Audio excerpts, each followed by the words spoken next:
Hey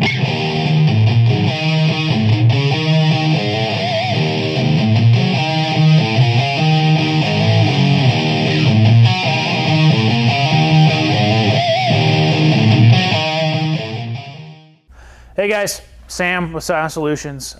Once again, some more night vision knowledge coming at you. No whiteboard, but I got a spot chart. Today we're going to talk about tube cosmetics, right? So tube cosmetics can be a multitude of things. You can have spots, you can have lines, you can have fixed pattern noises, you can have what's called a light emission point. You could have a blim, and what is the difference between blims and spots? Well, I'll get into that. Within a tube, cosmetics are a hotly debated topic that really I don't think deserve as much attention as a lot of people just obsess about. Spots, cosmetic artifacts, if you will, they are oftentimes they're a natural byproduct of the manufacturing process. They are not necessarily indicative of a good tube or a bad tube. I have seen, quote unquote low performance tubes that are immaculate. They have no cosmetic issues whatsoever, but their performance numbers are, kind of dog shit. However, I've seen, super tubes, 2500 FOM, I hate to say FOM, but extremely high performance tubes, very good SNRs, very good EBIs, very good halos, very good photocathode response, all that stuff. But something within the tube has manifested itself, and it's pockmarked up like your grandma's liver spotted hands. But it's still a very high performance tube, and it functions very well in the dark. So what is a spot? What is a blim? What is not a spot? Here we go. So if you are looking at the spot chart, you'll notice you have three different zones: zone 1, 2, and 3.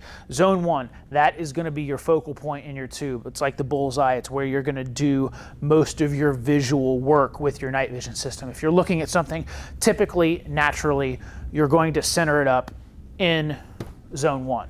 Zone 1, generally speaking, you want that cosmetically as perfect as possible. However, in zone 2s and 3, spots not really going to affect the performance of your night vision system. However, to be classified as a spot, if you can see down here, you have 3, 6, 9, 12, 15 micron spots. A spot within a tube has to be this size, 3 microns or larger, to be considered a spot. Anything smaller than this, and it's going to be viewed on a 10x microscope from the factory, so they can really be it Elbit or L3 Harris, they can tell, or even Photonis, they can tell if it's actually going to classify as a spot or not. Anything smaller is what we refer to as peppering. Peppering looks like tiny little pepper sprinkles sprinkled across the phosphor screen. Again, not indicative of a good tube or a bad tube. As far as allowances for spots, that is going to differ from the tube grade, the company that you buy the night vision from, and so on and so forth as far as spots go. Now, if it is a mil-spec spot, you'll have a spot chart. On L3 Harris systems, on the data sheet is on the top left, and it will indicate all of your spots. If a spot falls outside of the limits or more than allowable limits, it is considered a blim. That is a blemished tube.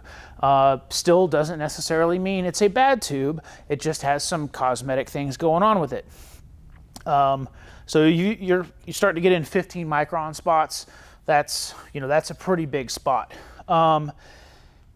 Moving on from there, lines, they can manifest, you can have a line going way across the thing. You can have a tiny little tick mark here and there. They're just randomly in some tubes, and some tubes don't have them. Fixed pattern noise. Fixed pattern noise looks like, hexagonal chain link fence across the screen. Some people absolutely can't stand it. Some people it doesn't bother. Me personally, it doesn't bother me. I have a set of 3,000 FOM tubes. I said it again, FOM. Extremely high performance tubes in that DTMVS over there. And there is some chicken wire, some fixed pattern noise going on in those tubes. Doesn't bother me in the slightest. So it's all subjective and in the eye of the beholder. So if you want a cosmetic-free tube, then that is the tube that you need to shop for. And don't, if you don't want it, don't buy it, because if you end up getting something that you didn't want, and then you go back to the company you bought it from, well, the sale may be final, or they may tell you to pound sand or whatever, and that's really on you because you didn't do the research. Anyway. Moving on from there, you have light emission points. Now, light emission points, those are bad. Light emission points can originate either in the microchannel plate or the phosphor screen. Typically, if they are in the microchannel plate, or every time they're in the microchannel plate, you can't fix them. Sometimes you can fix a light emission point in the phosphor screen under certain conditions if it's under a certain size and it's got a couple of other things going on, but sometimes you can't. However, suffice to say, if you get a light emission point, it's probably going to be there for the remaining life of the tube, and it's probably going to get worse. A light emission point is characterized by an extremely bright pixel somewhere in one of the three zones on the tube. It could just be a bright pixel that shows up in low light conditions or even in high light conditions, and it could be so bright that it has like an angel's halo around it. But basically, the part of the films and the screen or the channel plate are breaking down, and you're just getting a ton of photons coming through, bleeding out the other side. But again, that would be considered a blim. Oftentimes it's a manufacturer's defect if it happens within a certain amount of time. So if the company you bought from has a warranty and they stand behind their products, they should at least take a look at it, and oftentimes they can replace it free of charge because the tube has a warranty. But that's that. Spots, again, not something to get too wrapped around the axle around. Unless you lay drywall for a living at night, you're probably never going to see them. Once you get out into the field and you're using night vision under real working conditions, man, these things are going to disappear and you'll never see them. So me personally, I would rather have a Ferrari with a couple of dents and chips in the paint, as opposed to a Toyota Corolla that maybe is in pristine condition. So it's all subjective. That's just my personal opinion, but you do you, boo-boo. Anyway, that's night vision cosmetics within the tube.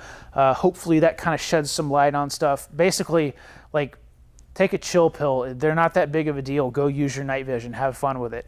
Anyway, thanks for tuning in. Thanks for being a patron. And go see in the dark and have fun.